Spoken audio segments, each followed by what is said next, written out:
Hello guys, we have a question here that says in an adiabatic process, the density of a diatomic gas has become 32 times its initial value. Okay, so the final pressure of the gas is found to be n times the initial pressure. We have to find the value of n. Okay, so let's move to the solution. Here is a solution. So as we know, the P multiplied by V to the power gamma is equals to constant, and the V is inversely proportional to our rho.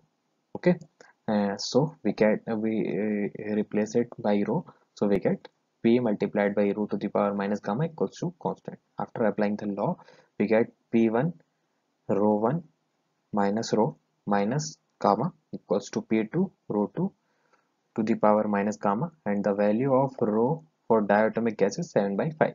So after applying the value of gamma, we get P naught rho naught to the power minus 7 by 5 equals to n P naught 32 rho multiplied by 32 rho naught to the power minus 7 by 5.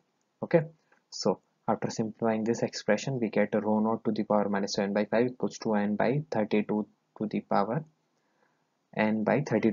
7 by 5 multiplied by rho naught to the power minus 7 by 5. Okay, after simplifying this expression, we get n equals to 128. So our answer is 128. Thank you.